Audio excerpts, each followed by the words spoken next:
Hey guys, welcome back. Um, Today we're going to be testing Google's anti-gravity. I'm going to be testing it for the first time. So let's do it together. Um, so to get started, you need to go to antigravity.google and then download it from here. And then after that, my bad, something like this is going to show up when you open it.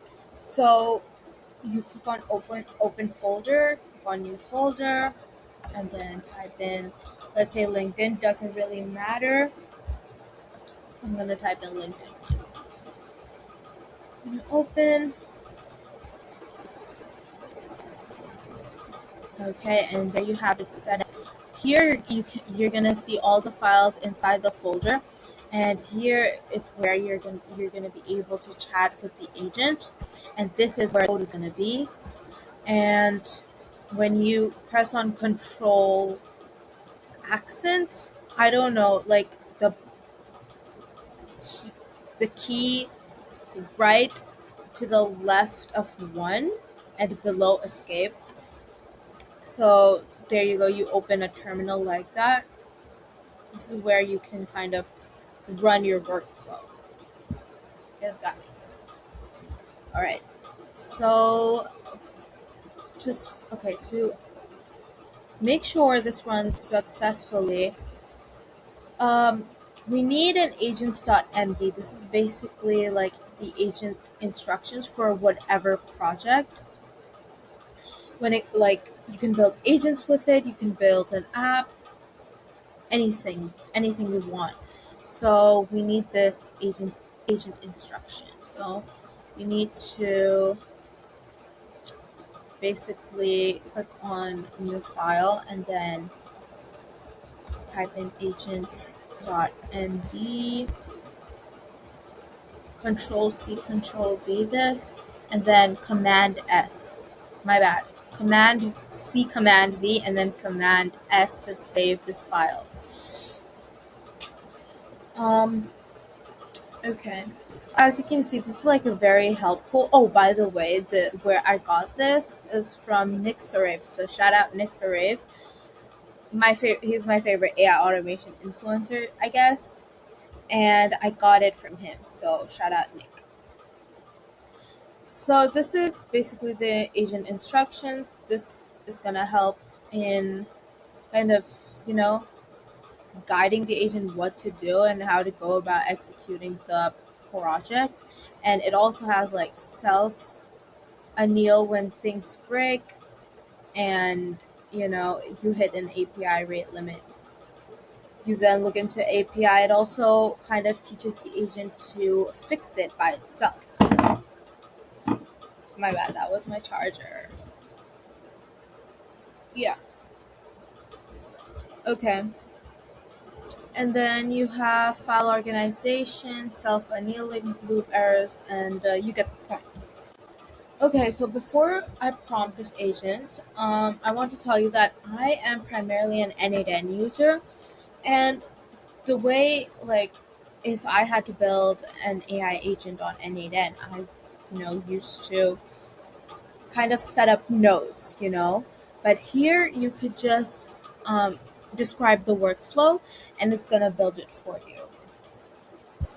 Okay, so I gave the agent the prompt and build a content automation for LinkedIn. This is kind of like the copywriting prompt, and it explains what to avoid, how long the post should be, um, what it shouldn't do. And I gave it some examples.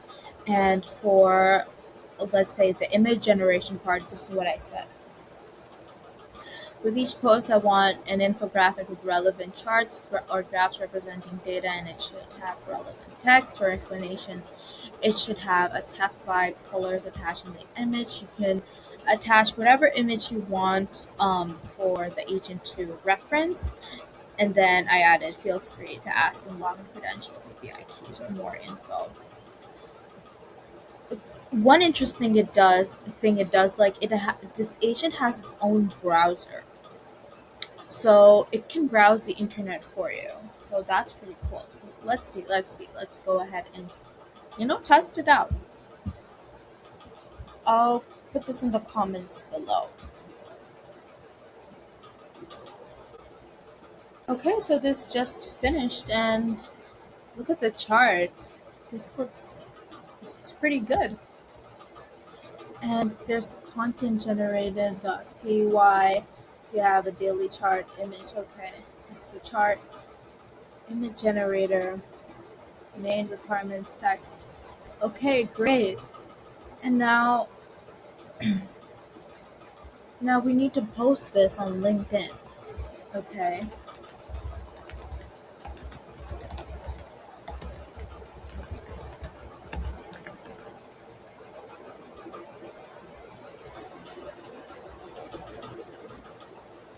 Okay, so now it's asking for like an API key and LinkedIn credentials.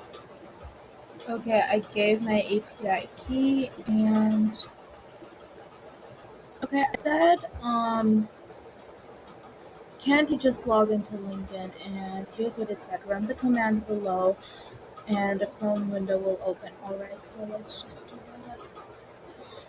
that. Excuse me.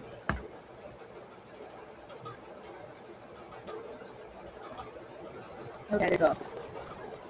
For testing. Okay, so that's Antigravity spreader. And I'm just gonna log in. Go in here.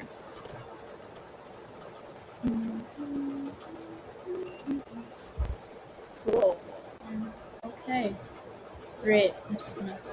Okay, so after a little bit of debugging and the agent fixing its own errors when it came to like credentials and stuff like that, it was hitting a wall. So after that getting fixed, look at this. We have our first AI content posted. Now I'm gonna have to post it with the image that we generated.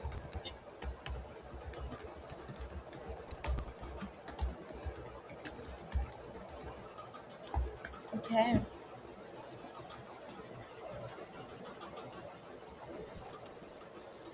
Okay, so it posted the chart as well.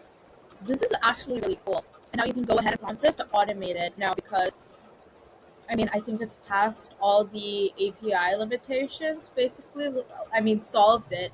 And look at that. This is pretty cool.